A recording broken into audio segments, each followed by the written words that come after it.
We planted a row of okra on the outside near the irises. Right here we planted cucumbers 20 feet on one side of the fence, and in about 10 days or so we'll plant the other side of the fence. This side has been planted with a pickle-sized cucumber. The one over there is that old MARKETMORE 87. Been around a long time. It's a pretty good cucumber. And then 2 weeks after that we'll plant the right side of this fence. I always say to hill watermelons and cantaloupes. I never could quite understand why, but this is my attempt at hilling. I just take a rake and pull it up from both sides of my row. I punch 5 holes in each one.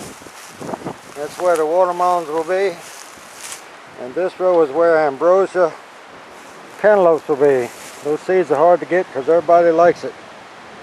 The watermelons are Alibaba. I've got seeds off of my garden from 2 years ago. If they come up, boy, I know you can't find Alibaba seeds, and I've got probably 2,000 or 3,000 of them we saved out of our watermelons.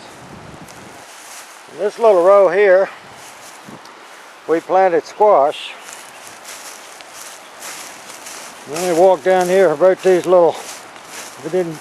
Today's Monday. We didn't get down here over the weekend. It rained. It was windy, and we had to go to my daughter. Had a graduation at a university. Now these tomato plants that are my sacrificial ones for the hornworm, they have some roots at the bottom, but they haven't been in that milk carton very long.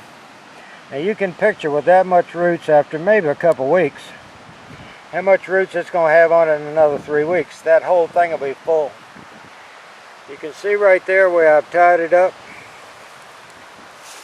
with the nylon hose, and that is when it gets a little taller. You just wrap that around it and tie a loose knot. See, it's not tight, it just keeps it up. Once I take this soil and pull it over this plant, it will hold it and stabilize this part. I generally break all the bottom leaves off the plant.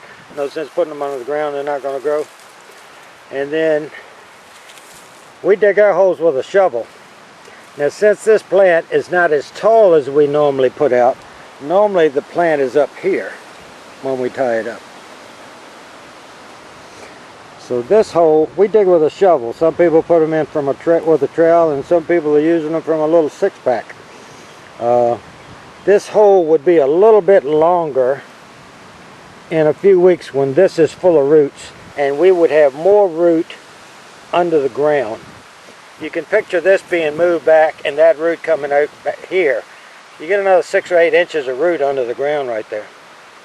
And that whole root that's underground will develop its roots and help you. And all you have to do is pull the soil back on, and it's ready to go. Now these plants were wet.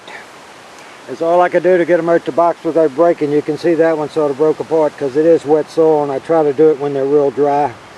Normally they're real dry. I plant them, the soil, little square hunk of soil stays together. And then after I tie them up and before I'm covering them with the soil, what I do is I hit them with the hose and wet them thoroughly. Then I cover it with the soil. And that's not bad soil. For a few years ago it was 1 inch of topsoil. It's dark, it's rich. It rained Saturday, but it's not sticking together. Anyway, we'll see whether these 2 little plants can capture some hornworms. You notice I didn't put them in the rows with the others because they can walk from one plant to another. They can't go across there, it's too far. And this plant is where I'll be looking for the hornworms along with this buddy there. Take care.